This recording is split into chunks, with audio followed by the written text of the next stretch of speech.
So a lot of people have been defending censorship, and it's been pretty gross. This is an example of S.E. Cupp advocating for censorship, but she does it while trying to look like deplatforming Trump is bad, or like it's not going to work. So she's going to look as though she's anti-censorship, but basically halfway through this, I'd say maybe a little bit more than halfway through this, she just goes pro-censorship and then talks about being pro-censorship.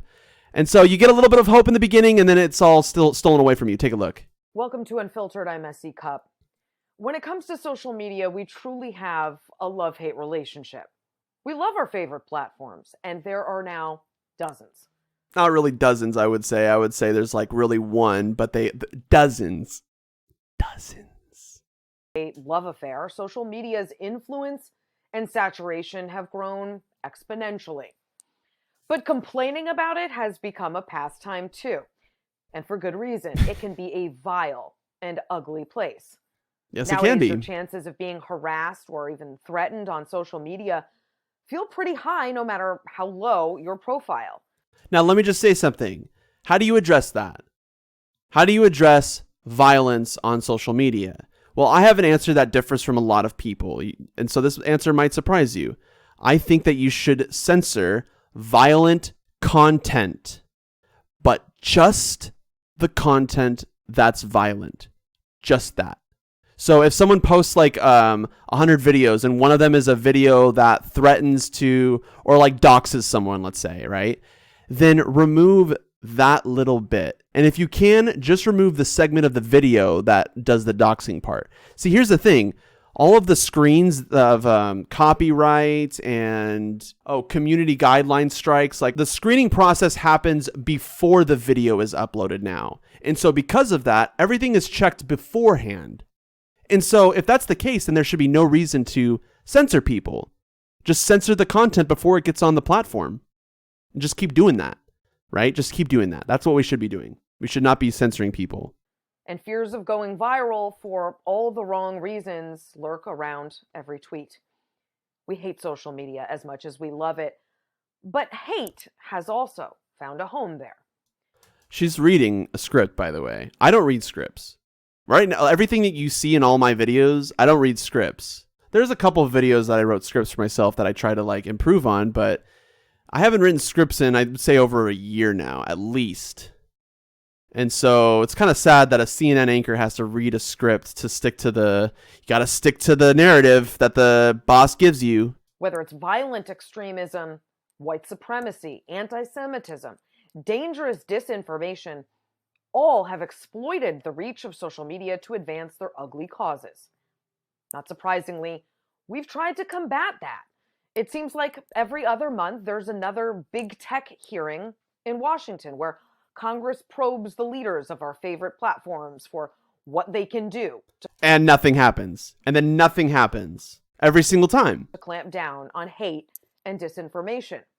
Just a week ago, another one on the Hill, the first since the violent insurrection at the U.S. Capitol, where Trump supporters used social media to incite an attempted overthrow of the government and to coordinate their plans. At that hearing, featuring Facebook's Mark Zuckerberg and Twitter's Jack Dorsey and others, lawmakers indicated they are close to passing any number of bills to regulate these platforms. Good. We need to regulate them. They're already regulated technically because of Section 230. Section 230 means that if you label yourself as a platform, then you're not allowed to censor people. That destroys the whole purpose of giving you a legal immunity. If you declare yourself as a platform, by the way, you should know how this works. If you want to make a social media platform, not a social media publisher, but a social media platform, then you have to, by Section 230, be a platform. And to be a platform, that means you let everyone talk and you do not intervene. You're just the platform where other people stand on. You do not stand on your own platform. Okay? Now, cracking down on the spread of dangerous disinformation at any time, but especially during a global pandemic, is so important. But color me skeptical that regulating social media and effectively censoring hate is going to drive it underground. So she's saying, what she's prepping her argument to suggest that we shouldn't do any regulations, full stop. That's the solution. We should just not regulate. On Wednesday, a new report from the Department of Homeland Security made it alarmingly clear hate will find a way. So this is unfortunate. What she's saying is we shouldn't regulate social media companies because doing so is like you're trying to stop hate and it's not working. So don't regulate the social media companies. But then that means that social media companies can just do whatever they want and censor whoever they want, and that's not okay. That's illegal. We should not be advocating for that. That's bad. That's incredibly fascist. Already is.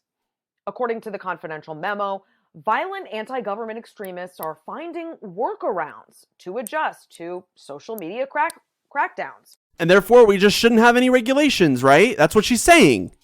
Some MVEs or militia violent extremists are simply disguising their online social media while continuing to promote violent ideology, recruit others, and share tactical information. Yeah, and she's right. The hate's still there. You can't censor. Like, censorship just leads to problems. And whoever is censored gets the high ground every single time. Edward Snowden, Julian Assange, Donald Trump, he's censored. And so now he gets a lot of attention because of that. Just because of that. If he was uncensored, he'd probably just be ignored by now. But that's what they want to do. So let them do that. Let them regulate these companies, prevent them. They're following Section 230. They need to not censor people. That's the whole point of Section 230. They've shifted to a layered strategy, starting off with friendly, casual conversations on popular platforms, and then shifting to smaller platforms and eventually secure and encrypted applications. The report warns that these countermeasures taken by MVEs will hinder the efforts by social media platforms to sideline them. In other words, deplatforming won't solve the problem. Deplatforming won't solve the problem. Pay very careful attention to that claim. Deplatforming doesn't solve your problem. And so now what she's going to do is she's going to advocate for deplatforming Trump. Speaking of which, the collective relief heard around the world when former President Trump was eventually deplatformed from... You just said, what the fuck are you doing? You just contradicted yourself right there. That was the fastest contradiction ever. Won't solve the problem. Deplatforming won't solve the problem. Speaking of which, the collective relief heard around the world when former President Trump was eventually deplatformed from Twitter and Facebook was audible. How is that relief when you just explained why deplatforming doesn't solve anything? You just said that. You just said that. I'll play it again so you can hear the contradiction, the juxtaposition right here. In other words, deplatforming won't solve the problem. Speaking of which, the collective relief heard around the world when former President Trump was eventually deplatformed from Twitter and Facebook was audible. Good riddance, many said. Finally, we can move on. That was always a fallacy. Trump has not gone away. He's just no longer got an intercom in your house. Now, he's looking to solve that problem by launching his own social media platform. So for inquiring minds and supportive parties, he will likely be back with a place for them to converge. Get ready for this. Listen to more of his lies. Get ready. Here it comes. Froth over his conspiracy theories, and maybe even try overturning the government again. Who knows? Who knows? No, I'm supportive of Twitter. Who knows? So we should preemptively censor to make sure that he never says anything at all, ever. And Facebook's decisions to kick Trump off. Oh, hold on. I got to play this part. So this is the part where she just completely admits that she supports deplatforming. Watch. And who knows? Now, I'm supportive of Twitter and Facebook's decisions to kick Trump off for violating their terms. They're private companies. He was abusing their platforms. Section 230 gives him protection, though. Oh, but you didn't do your homework, did you, S.E. Cupp? No, you didn't. Actually, you probably did, and then your boss told you not to say certain words, and so you read a script. So you're boring as fuck by reading a fucking script that your boss gave you. That's just propaganda. Just fascist propaganda. Let me remind everyone, fascism is the suppression of your opposition. And the number one way you suppress your opposition is you censor them. That's the first thing you do. Censorship is always wrong. Always, always, always, always, always, always, always, always, always. Always.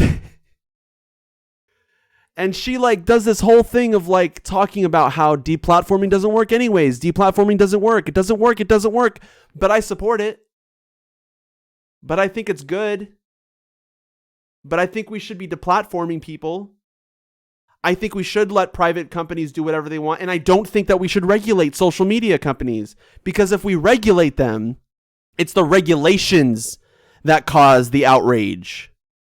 Not the censorship. She's so freaking... She knows this. She's so dumb.